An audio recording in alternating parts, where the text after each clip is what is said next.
everybody. I'm Brooke Fremouw. I am with Journey University for Adoptive Families. Today, we are going to talk about the 3 things that we should never require a child to do. The 3 battles that we should never pick. The 3 lines that we should never draw in the sand. Guys, as parents, it's hard, right? It's super hard, and we want them to eat their veggies, and we want them to go to bed on time. We want them to potty train. We want them to have great social engagements. We're looking for all the best for our kids, and we know that ultimately the choices that they make have consequences, good and negative, right? So there are some battles that we fight, and they're a good fight to have. And there are other battles, I am telling you, you just don't go there. As I mentioned, I'm Brooke Fremouw. I am the founder and author of Journey University for Adoptive and Foster Families.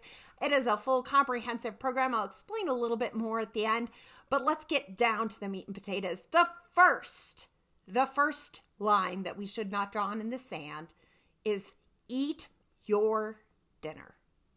Eat your dinner. I know. I'm guilty too. There's been times, I actually had a failure to thrive child, right? A lot of times when we're dealing with trauma kids, we're dealing with special needs. And I tell you, fear is a powerful motivator, isn't it? It is. And I was just so afraid. She was so skinny. They were talking about putting in an NG tube and possibly a feeding tube. And I thought to myself, this is not the direction I wanted to go. Eat your food. I'm not going to let you out of that high chair until you eat your food. She sat in the high chair a really, really long time. Right? And she didn't feel successful by the end of it. That's for sure. It wasn't a positive experience for her. It wasn't a positive experience for me. Later on in life, it became more about the veggies. And it wasn't about that child. I had other kids. And I was like, if you eat all of your veggies, please eat all of your veggies. You can't leave the table. Oh, you know what? I'm going to serve you those veggies for breakfast. So many lessons I've learned along the way. Guys, bottom line, you cannot force a child to swallow food. Right? Like, biologically, it's just not going to happen. You can even shove it in their throat. They'll gag and puke. They're not going to swallow the food. So why do we pick fights over swallowing food? When at the end of the day, it's the one thing they can control. And if there is one thing that a trauma kid really, really wants, and you follow me, you know this, it's control. More than anything else, they want control. So that is a fight that you're going to pick. And if control is where it starts and stops, you have no ability to affect the outcome. It is a fight that they can win.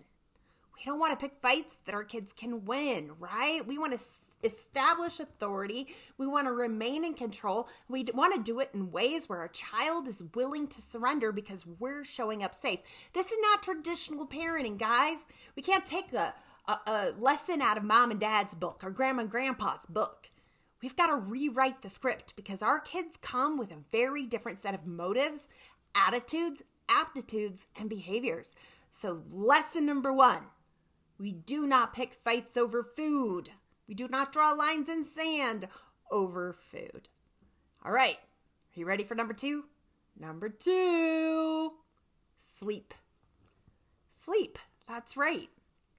We put in nighttime routines. If you are trauma-informed care parent, you know that the nighttime routine is super important for the success of the child and for their actual brain chemistry to change, for them to start to produce the right sleep chemicals and to be able to relax their bodies enough into sleep. For trauma kids, sleep is super hard. Super hard. A lot of times they're tormented with their thoughts. Some of them, they've got active night terrors that make them not want to fall asleep because sleeping doesn't feel safe.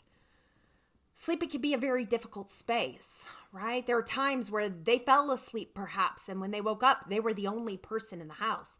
And instead of worrying for their own safety, they were probably worried for the safety of their mom. I know. It's a very difficult road. There are other trauma-exposed kids that they fell asleep when they were in their family, and they would have an accident in bed, and they would wake up to consequences for something that they didn't control or choose while they were asleep, right? So there's a lot of issues that come around nighttime, and here's the thing. We can ask our kids to stay in bed. We can provide magic spray that scares away all the monsters, right? We can put in the night lights. We can put in the weighted blankets. We can say our prayers for them. We can give them sensory tools.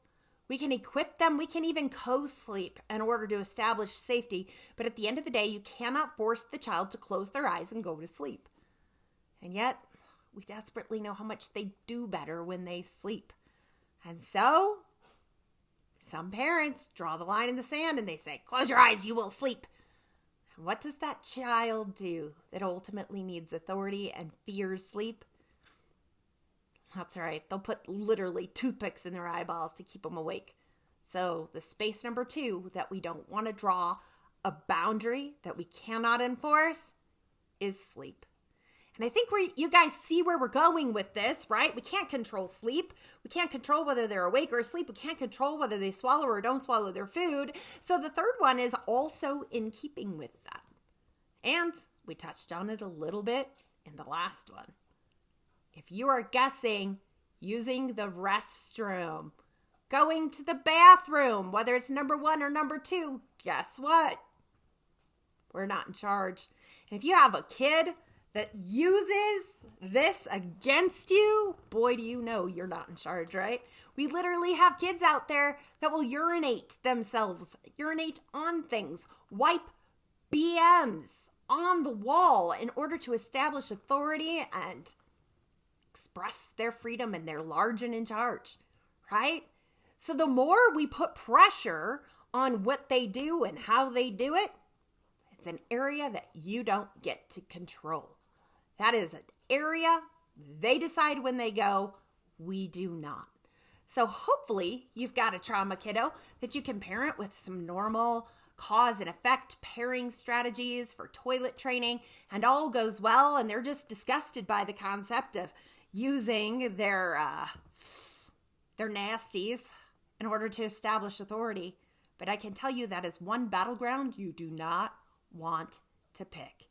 Trying to make a child use the restroom shows them that they have control in that area, and that could spur them into ideas about what the control in that area does or does not mean. That also means that we can't shame our kids over when they do have accidents or they lose control of that area, right? We teach our kids to be proud, have pride in being a big boy and wearing pull-ups, or being a big boy and getting his, Superman underwear. And so they're proud because they're big and they can control it. And then they go to sleep. They're scared to use the restroom in public. They're struggling with a lot of strong feelings and regress in potty training. And then they can feel shamed and guilty, like they're no longer worthy, that they're not successful. And guys, when that starts to happen, that's also a pattern that we don't want to reinstill. Let them know that it's okay and that they can fix it, right? They'll try again, they'll fix it. So allow them the privilege of cleaning up their accident, making sure that their underwear made it to the wash, making sure that their pull-up made it into the trash, and they can try again. That's okay. That empowers them with the option, right, of being in charge, and doesn't shame them for the fact that they had an incontinence issue. I'm promising you, if you have a kiddo that has used number 1 or number 2 against you, you already know you're not in charge. You certainly aren't in charge. All right, guys. So let's summarize that. Number 1, what they eat, making them eat. You cannot force it. Number 2, don't pick a battle over closing your eyes and going to sleep. And number 3, do not pick battles around number 1 and number 2, because these are battles that you cannot win. And therefore, your child will learn that they have control. And trauma kids, they love control.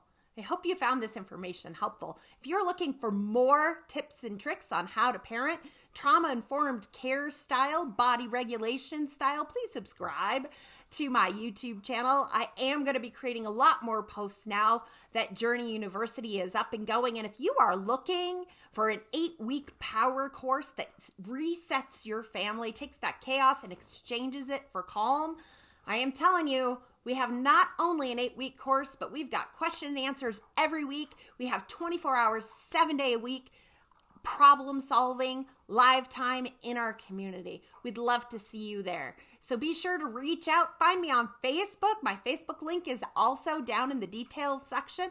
Brooke Fremouw, that's the name, or Journey University for Adoptive Families. We'll see you later.